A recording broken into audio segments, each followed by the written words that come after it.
নমস্কার বন্ধুরা, welcome to Shampa's kitchen. আজকে আমি তৈরি করে দেখাবো বাড়িতেই খুব সহজে মিষ্টির দোকানের মতন কাঁচাগোল্লা রেসিপি। এই কাঁচাগোল্লা কিন্তু বেঙ্গলি সুইটসগুলোর মধ্যে খুবই অন্যতম এবং জনপ্রিয়। তাহলে চলুন শুরু করি। আর এরকমই দারুণ দারুণ রেসিপির আপডেট পাওয়ার জন্য শম্পাস কিচেন চ্যানেলটিকে সাবস্ক্রাইব করে নিন আর বেল নোটিফিকেশনটা অ্যাক্টিভেট করে নেবেন।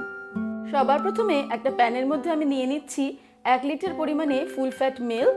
এবার এটাকে আমি হাই ফ্লেমে গরম করতে শুরু করব। দুধটা যখনই উতলে উঠে ফুটতে শুরু করবে তখনই আমি ওভেনটাকে অফ করে দিলাম। এবারে আমি দুধ থেকে ছানা তৈরি করে নেব। ছানা কাটানোর জন্য আমি ব্যবহার করব ভিনিগার। একটা বাটিতে 3 টেবিল স্পুন ভিনিগারের সঙ্গে 3 টেবিল স্পুন জল মিশিয়ে একটা মিশ্রণ তৈরি করে নিয়েছি। এই মিশ্রণটা অল্প অল্প করে দুধে অ্যাড করে ছানা কাটাতে হবে। এবারে ক্রমাগত এটাকে নাড়তে থাকবো আর অল্প অল্প করে ভিনিগার মিশ্রিত জল দিতে থাকবো।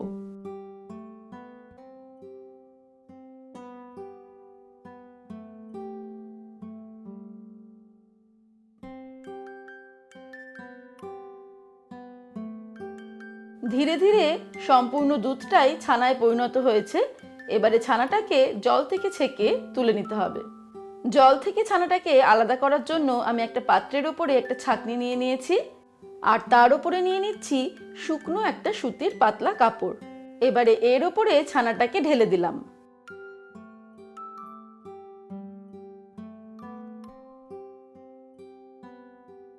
যেহেতু ছানাটা ভিনিগার দিয়ে কাটানো হয়েছে তাই জন্য আমি ছানাটাকে জল দিয়ে ধুয়ে নিচ্ছি। ছানাটাকে ধুয়ে নেওয়ার পর এবারে কাপড়টা চিপড়ে নিয়ে ছানার জলটাকে বের করে নিতে হবে। ছানাটা আমাদের তৈরি করা কমপ্লিট। এবারে আমরা মিষ্টি বানানোর কাজে চলে যাব। এবারে ছানাটাকে আমি একটা প্লেটের মধ্যে নিয়ে নিলাম। তারপর ছানাটাকে গুঁড়ো গুঁড়ো করে নেব।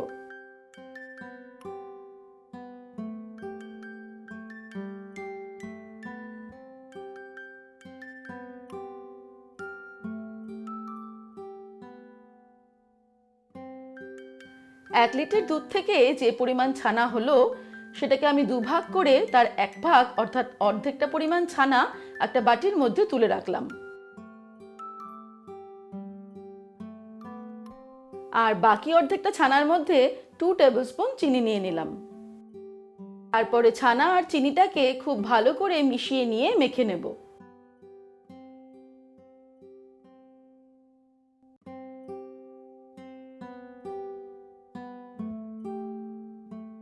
ছানাটা ভালো করে মাখা হয়ে গেছে।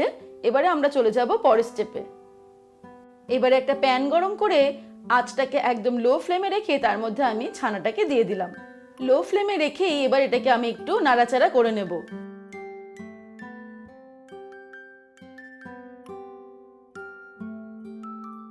ছানাটাকে নাড়তে নাড়তে ছানার চিনিটা গলে গিয়ে একটা জলো জলো ভাব সৃষ্টি হয়েছে। নাড়তে নাড়তে এটাকে শুকিয়ে নিতে হবে লো ফ্লেমে।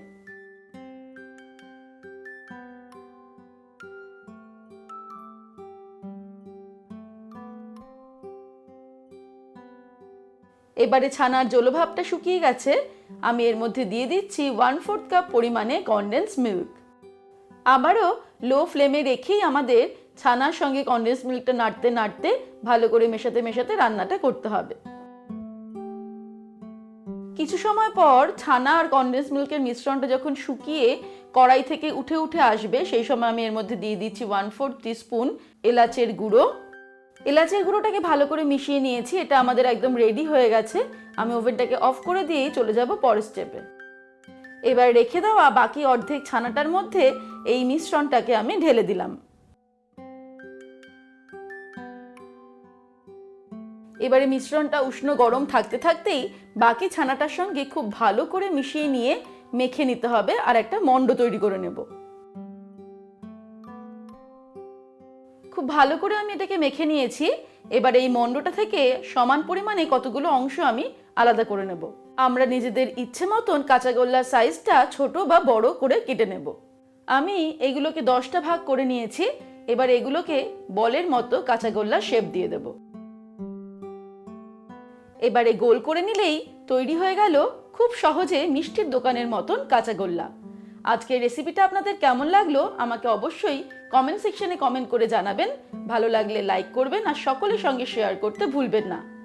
ভালো থাকবেন, সুস্থ থাকবেন। আমি আবার হাজির হব নতুন নতুন রেসিপির সঙ্গে। নমস্কার।